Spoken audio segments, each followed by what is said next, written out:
नमस्कार, good morning. स्वागत है आप सभी का जेके न्यूज़ 100 पर।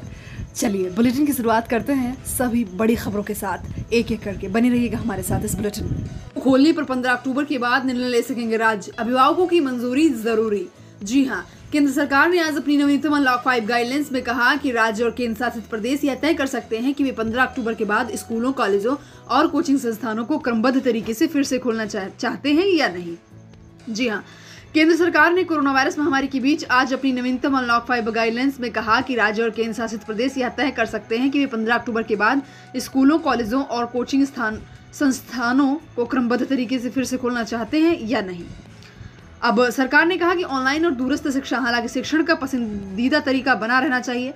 सरकार ने कहा कि जहां स्कूल ऑनलाइन कक्षाएं संचालित कर रहे हैं और कुछ छात्र फिजिकल रूप से उपस्थित होने के बजाय ऑनलाइन कक्षाओं में भाग लेना पसंद करते हैं, उन्हें ऐसा करने की अनुमति दी जा सकती है। बाबरी फैसले पर बोले लालकृष्ण आडवाणी, बेहद खुशी का मौका, कहा जय श्री राम। जी हाँ, वहीं पर कुछ लोगों ने विरोध भी जताया, लेकिन बहुत से लोगों ने खुशी भी जाहिर की। वहीं असदुद्दीन ओवैसी ने कहा कि यह काला दिन है। तो बाबरी मस्जिद विजिलेंस केस में सीबीआई के स्पेशल रिपोर्ट के जो है फैसले पर बीजेपी नेता लालकृष्ण आडवाणी ने खुशी जताई। अपने एक वीडियो संदेश में आडवाणी ने कोर्ट के फैसले को महत्वपूर्ण बताते हुए कहा कि यह एक ऐतिहासिक है और बता दें कि लखनऊ में सीबीआई के स्पेशल कोर्ट ने बाबरी विध्वंस मामले में आरोपी सभी 32 लोगों को बरी कर दिया। इसके साथ ही बढ़ते हैं आगे। कृष्ण जन्मभूमि विवाद पर सुनवाई आज, याचिका में ईदगाह हटाने की मांग। मथुरा की कृष्ण जन्मभूमि ईदगाह मामले की सुनवाई को कोर्ट तैयार हो गया और मथुरा की एक अदालत हिंदू समूह की याचिका पर आज सुनवाई करेगी। याचिका में मंदिर के पास बनी ईदगाह को हटाने की मांग की गई है। गौरतलब है कि 1968 में कृष्ण जन्म स्थान सेवा संस्थान और ईदगाह ट्रस्ट के मध्य समझौते को रद्द करने और ईदगाह को हटाए जाने और 13.37 एकड़ जगह का मालिकाना हक श्री कृष्ण विराजमान के नाम करने को लेकर एक याचिका गत दिनों सिविल जज सीनियर डिवीजन के यहाँ श्री कृष्ण विराजमान की ओर से अभिवक्ता विष्णु जैन द्वारा डाली गई थी। इसमें श्री कृष्ण विराजमान के अलावा रंजना खत्ती सहित कुछ अन्य भक्तवादी भी शामिल हैं। बिहार इलेक्शन 2020 एनडीए के घटक दलों को बीजेपी की चेतावनी, कोई भ्रम में नहीं रहे, नीतीश ही बनेंगे सीएम। एनडीए में सीट बंटवारे पर चल रही खींचतान के बीच बिहार भाजपा प्रभारी भूपेंद्र यादव ने बड़ा बयान दिया। बुधवार को सहयोगी दलों की चेतावनी के लहजे में दो टूक कहा कि नीतीश कुमार के नेतृत्व में एनडीए बिहार विधानसभा का चुनाव लड़ेगी और बिहार में एनडीए की सरकार बनेगी तो नीतीश कुमार ही मुख्यमंत्री बनेंगे। इन सब मुद्दों पर किसी को कोई कंफ्यूजन नहीं रखना चाहिए। हाथरस केस में सीएम योगी आदित्यनाथ ने पीड़ित परिवार से की बात और 25 लाख की मदद की घोषणा। उत्तर प्रदेश के हाथरस की हृदय विदारक घटना के बाद सरकार भी तेजी से हरकत में आ गई और खुद मुख्यमंत्री योगी आदित्यनाथ ने मामले की जांच के साथ ही पीड़ित परिवार को न्याय और मदद की जिम्मेदारी हाथ में ले ली है और उन्होंने पीड़ित परिवार से बात कर हर संभव मदद का भरोसा दिलाया। उसके तुरंत बाद ही परिवार को 25 लाख रुपए, एक सरकारी नौकरी और शहर में घर देने की घोषणा कर दिया है।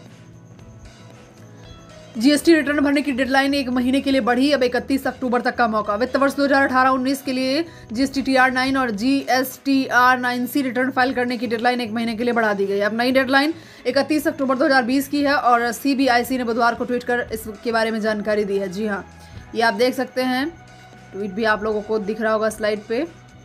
जी हाँ, तो इस प्रकार से हालांकि दूसरी तरफ अब बिजनेसेस हैं को इसकी उम्मीद है कि ई इनवॉइसिंग के अनुपालन को लेकर भी सरकार से राहत मिले। संभव है कि इसे कुछ महीने के लिए स्वाक्षर कर दिया जाए। फिलहाल सरकार की तरफ से इस बारे में कोई जानकारी नहीं है और यह कल से लागू भी हो जाएगा। वहीं बाबरी मस्जिद के इस वर्डिक्ट नए सिरे से चर्चा में आएगी। अयोध्या पर सियासत, भाजपा के दोनों हाथों में लड्डू। जी हाँ, आपको पता चले कि राम मंदिर पर फैसला आने के लगभग 11 महीने के बाद अब उस स्थान पर बने ढांचे को गिराने के मामले में बुधवार को आने वाला फैसला न सिर्फ प्रदेश बल्कि देश की राजनीतिक विषाद पर नए सिरे से सियासी मोहरे सजाएगा। भले ही यह फैसला 6 दिसंबर 1992 के घटनाक्रम से जुड़ा हो, पर इसका निहितार्थ 1528 में मीरबांकी के हमले से लेकर आज तक के घटनाक्रम को नए सिरे से चर्चा में लाएगा। इसके अलावा राजनीतिक तौर पर पक्ष व प्रतिपक्ष को एक दूसरे पर हमला करने के लिए नए सियासी हथियार भी देगा। वहीं भारत से लौट रहा है मानसून, जाने क्या रहेगा इस बार सर्दियों का हाल। भारत से मानसून का मौसम खत्म होने का है और IMD ने कहा कि राजस्थान, पंजाब समेत अन्य राज्यों के अधिकांश भागों तथा उत्तर प्रदेश और मध्य प्रदेश के कुछ हिस्सों में अगले 2 दिन में मानसून के लौटने की स्थिति बनी हुई है। भारत से अब मानसून का मौसम खत्म होने पर है और इस बार भी बीते साल की तरह ज्यादा बारिश हुई। भारतीय मौसम विज्ञान ने कहा कि राजस्थान, पंजाब, हरियाणा, चंडीगढ़, दिल्ली के अधिकांश भागों तथा उत्तर प्रदेश और मध्य प्रदेश के कुछ हिस्सों में अगले 2 दिन में मानसून के लौटने की स्थिति बन रही है और दिल्ली में मंगलवार को वायु गुणवत्ता मध्यम दर्जे की रही, लेकिन शुक्रवार को इसके खराब होने की संभावना है।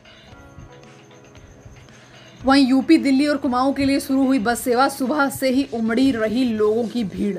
जी हां, आपको बताते चलें कि देहरादून और हरिद्वार रोडवेज बस अड्डे से 6 महीने बाद बाहरी राज्यों के लिए बसों का संचालन शुरू हुआ तो परिसर की पुरानी रौनक लौट आई। दिल्ली, उत्तर प्रदेश और कुमाऊं जाने के लिए बड़ी संख्या में लोग सुबह से ही उमड़े और सुबह 6 बजे से लोगों का यहां पहुंचना शुरू हो गया था। बुधवार को हर घंटे के अंतराल में दिल्ली के लिए भी बसें भेजी जाएंगी। प्रधानमंत्री मोदी की जनसभा में जनता से 5 गुना ज्यादा होंगे सुरक्षाकर्मी। जी हां, आपको बताते चलेंगे कि सामरिक महत्व की अटल टनल रोहतांग का 3 अक्टूबर को उद्घाटन करने आ रहे प्रधानमंत्री नरेंद्र मोदी की जनसभा में पहली बार जनता से करीब 5 गुना ज्यादा सुरक्षाकर्मी तैनात होंगे। प्रदेश पुलिस, एसपीजी और बीआरओ की ओर से जो इंतजाम किए गए हैं उसके अनुसार कुल 1000 से ज्यादा सुरक्षाकर्मी सभी कार्यक्रम स्थलों पर तैनात होंगे और प्रधानमंत्री मोदी पहले सिस्सू में जनसभा को संबोधित करेंगे। इसके बाद टनल के उद्घाटन के दौरान सोलंग नाला में जनसभा होगी और पीएम मोदी के दोनों कार्यक्रमों में 200 लोग शिरकत करेंगे। अब देखते हैं कि जो तैयारियों का जायजा लेने आज लाहौल समिति भी पहुंचेंगे सीएम। इस प्रकार से जो है कार्यक्रम होने वाला है।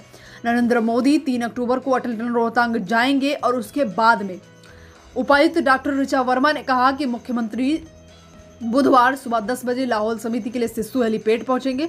10-15 बजे सिस्सू हेलीपैड से सड़क मार्ग से अटल टनल रोहतांग के नॉर्थ पोर्टल पहुंचेंगे। इस प्रकार से कुछ तैयारियां चल रही हैं टनल को लेकर के।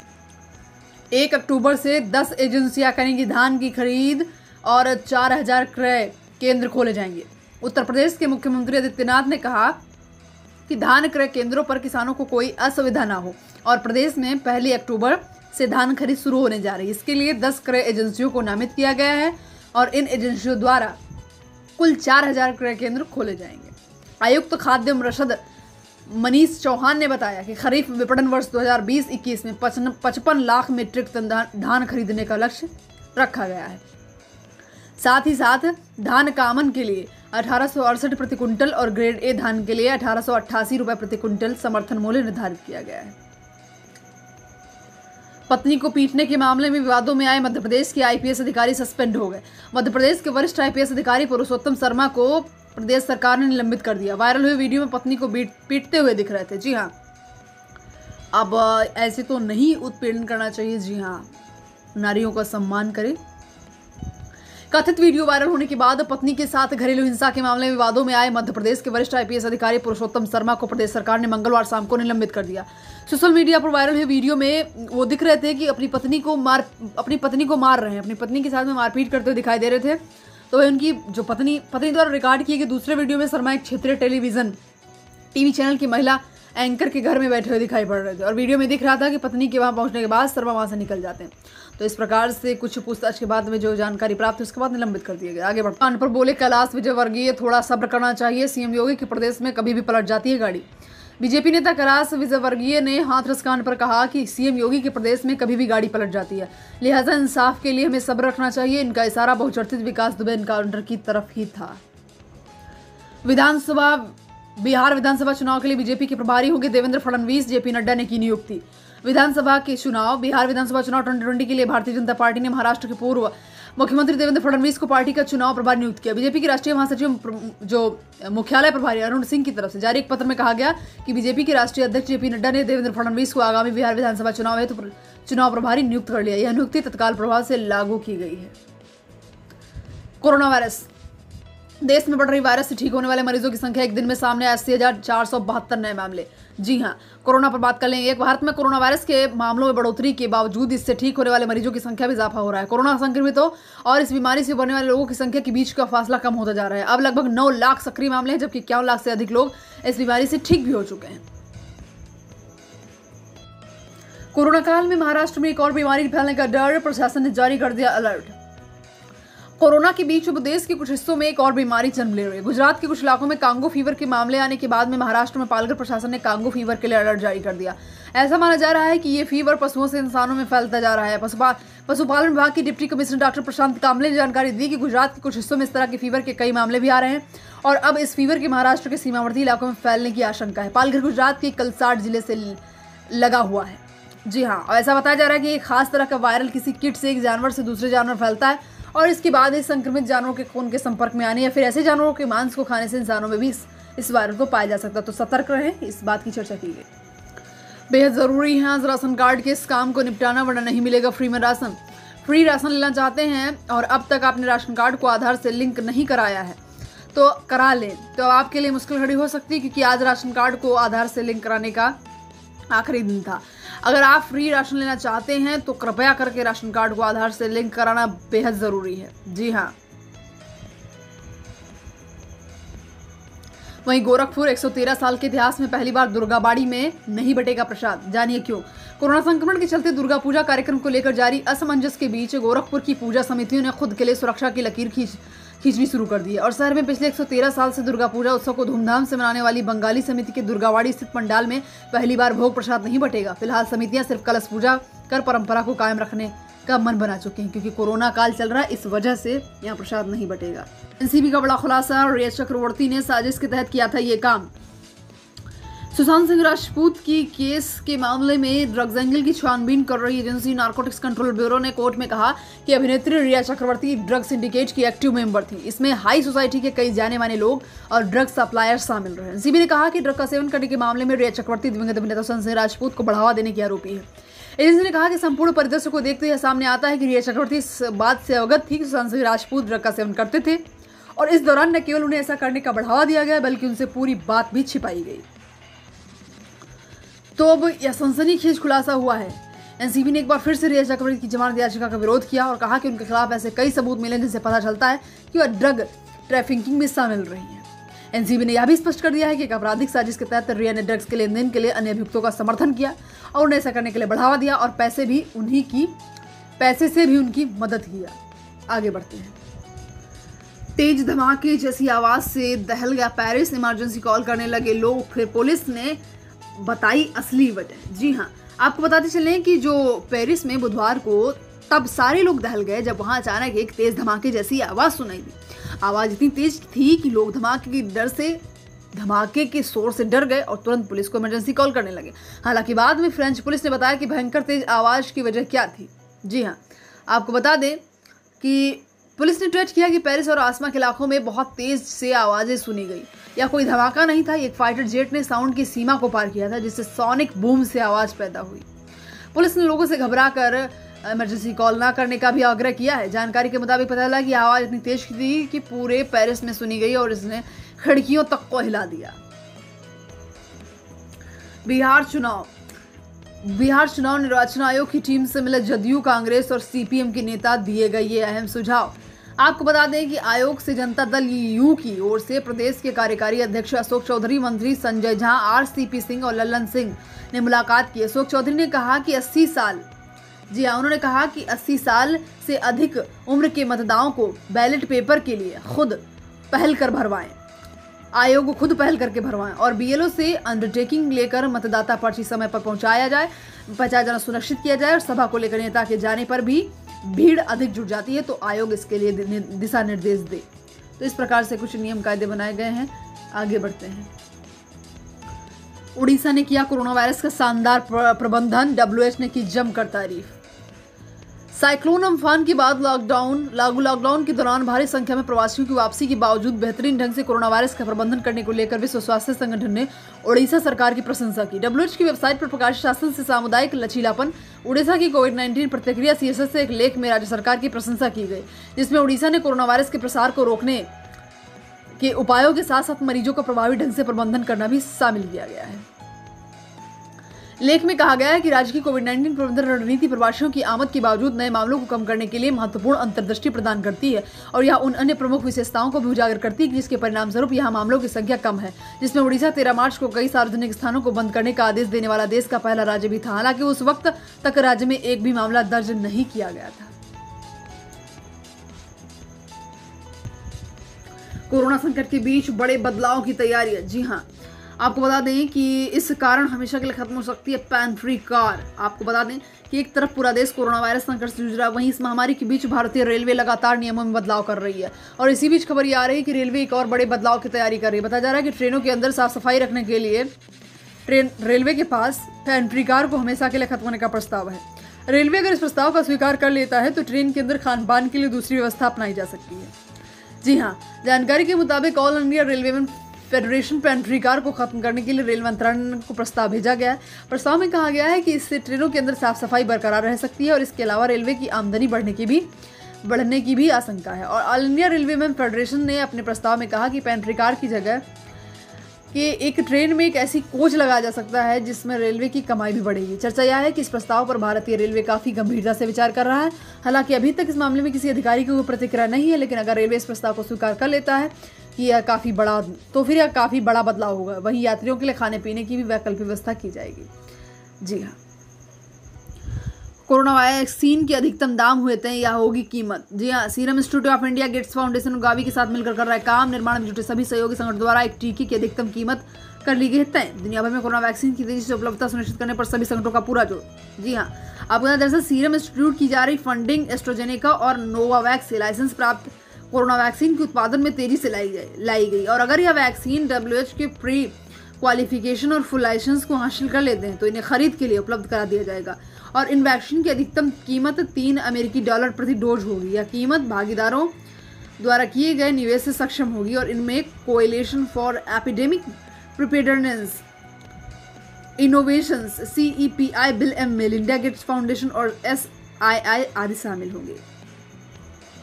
वैक्सीन के लिए गठजोड़ करने वाली गावी के CEO डॉक्टर सेठ बर्कस ने कहा कि ग्लोबल साउथ द्वारा यह वैक्सीन निर्मित की जा रही है जो ग्लोबल साउथ के लिए है और हमें यह सुनिश्चित करने में मदद करेगी जब कोरोना वैक्सीन तक पहुंच की बात आए तो इसमें कोई भी देश पीछे न रह जाए। तो इस प्रकार से कोरोना वैक्सीन को लेकर के बातें आ रही हैं सामने। यौन शोषण मामले में अनुराग कश्यप को लेकर पायल घोष का विवाद बयान, अब दे डाली इतनी बड़ी धमकी। फिल्म निर्देशक अनुराग कश्यप और अभिनेत्री पायल घोष का मामला लगातार बढ़ता ही जा रहा और एक तरफ मुंबई पुलिस ने यौन उत्पीड़न मामले अनुराग कश्यप से पूछताछ के सम्मन भेजा, वहीं पायल घोष ने बिना नाम लिए अनुराग कश्यप को धमकी दे डाली। पायल ने कहा कि फेक महिलावादी और उसके परिवार को रास्ते में नंगा नहीं उतारा तो एक बाप की बेटी नहीं हूं मैं। पायल घोष के विवादित बयान से सनसनी मच गई है। एक्ट्रेस पायल घोष ने ट्वीट करके लिखा कि फेक महिलावादी, उसके दल्ले और उसके पूरे परिवार को रास्ते में नंगा नहीं उतारी तो मैं भी एक बाप की बेटी नहीं। हालांकि पायल के इस बयान पर अनुराग कश्यप और उनके परिवार की ओर से कोई बयान नहीं, लेकिन अब बात तो उन्हीं पर बोली गई है, ऐसा सूत्रों के मुताबिक पता चल रहा है। अब देखते हैं कि क्या होता है। आगे बढ़ते परिवार ने लॉकडाउन में लाखों लोगों के लिए चलाया रोटी अभियान, अब बांटेंगे मुफ्त अनाज। संत नम्र मुनि महाराज, राष्ट्र संत नर्म मुनि महाराज साहब ने धीरू भाई अंबानी परिवार की है बहुत तारीफ और उन्होंने कहा कि रिलायंस परिवार ने कई समस्याओं का सामना करते हुए प्रगति की है। नर्म मुनि महाराज ने कहा कि इस लॉकडाउन में राजकोट से लेकर मुंबई तक या कहीं पूरे देश में रिलायंस ने रोटी अभियान शुरू कर दिया, लाखों लोगों की भूख भी मिटाई है। तो ये तो काफ़ी अच्छे काम है, ये आप देख सकते हैं स्लाइड पे। 2020-21 की दूसरी छमाही में 4.34 लाख करोड़ रुपए का कर्ज लेगी मोदी सरकार।